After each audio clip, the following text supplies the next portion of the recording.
Eu sou Breno Lucano, o criador e escritor do blog de filosofia Portal Veritas. Hoje eu apresentarei para vocês o livro Estoicismo, de Jan Brum. Continue assistindo o vídeo e vamos juntos descobri-lo, desvendá-lo e conhecê-lo.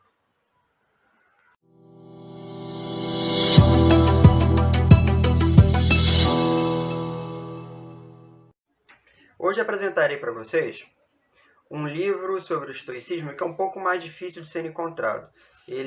Muitos livros de filosofia, inclusive, são difíceis de serem encontrados, como no vídeo anterior que eu falei do Arnaldo Espírito Santo sobre o Marco Aurélio. Esse livro aqui sobre estoicismo é um livro que também é um pouco difícil de ser encontrado. É o livro de Jan Brum.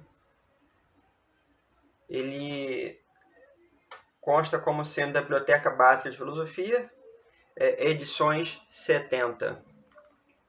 Ele foi publicado em Portugal, se eu não me engano, e esse Jan Brum, eu estive pesquisando, ele é professor, pesquisador da Universidade de Coimbra, Portugal. Então é uma publicação fora do Brasil. Embora ele esteja escrito com português brasileiro. Ele não é assim, embora ele seja técnico, ele não é um livro assim difícil de se ler, embora possa parecer cansativo por ser técnico. Então você vai encontrar, por exemplo, bastantes coisas escritas em grego, né? Ele vai dar um nome, uma palavra-chave do estoicismo, por exemplo. Falar em Deus, vai escrever em grego. Vai falar em conhecimento, vai escrever em grego. Em destino, vai escrever em grego. São todas as palavras-chave para entender o estoicismo. Mas, evidentemente, tem a tradução do lado dessas palavras, né? E esse livro eu acho ele interessante, porque logo na página 12, vocês vejam que ele não é grosso, é um livro fino também, são 107 páginas, embora ele tenha bastante conteúdo.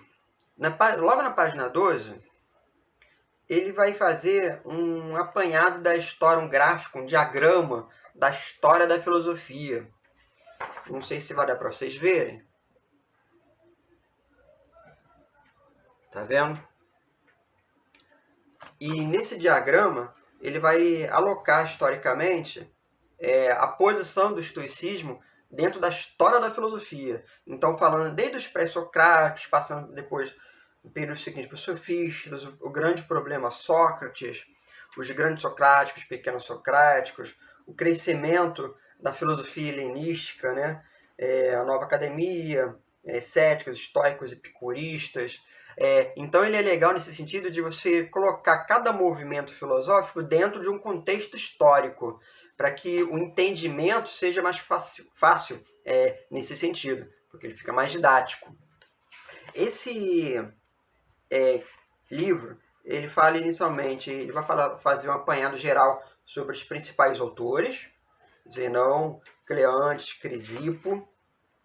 Depois ele vai passar para uma parte seguinte, vai falar um pouco sobre Posidônio, e depois o estoicismo imperial, propriamente dito, vai fazer um apanhado rápido sobre Sêneca, Epicteto, Marco Aurélio. Marco Aurélio, inclusive, é um pouquinho maior, porque tem mais conteúdo. A segunda parte, ele vai falar sobre a filosofia estoica, propriamente dito, né? Então ele vai começar a falar sobre as diferenças que Zenão fez, né? Lógica, física e ética.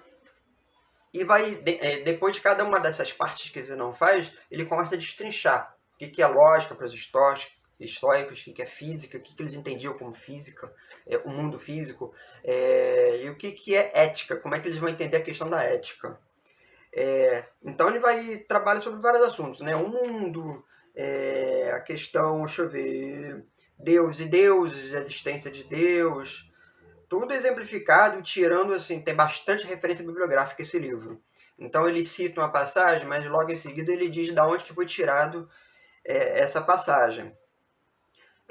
Bastante referência realmente, muita coisa escrita em grego. A parte de moral, ele vai falar sobre as tendências, o soberano bem e a virtude. Depois ele passa para falar sobre as paixões. Vai começar a falar sobre a questão do sábio no estoicismo, o cosmopolitismo, as condutas convenientes. E o final eu acho muito interessante. O pós-fácil. O pós-fácil, ele tem o título de A Sabedoria Estoica e o Seu Destino. Nesse pós-fácil, eu acho um texto muito interessante, onde ele faz referência a alguns outros autores, como Montaigne, eu acho bem interessante, onde ele vai começar a falar sobre a questão da grandiosidade da ideia do sábio estoico, e que talvez,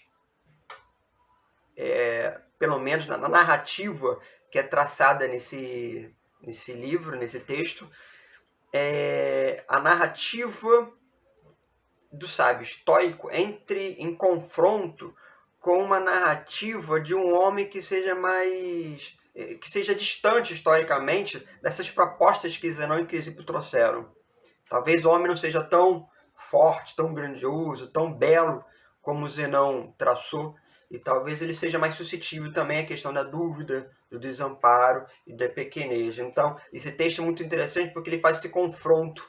E, de modo geral, se eu tivesse que dar uma nota, eu daria para esse livro de 0 a 10, eu daria um 8, 9, eu acho ele bem legal.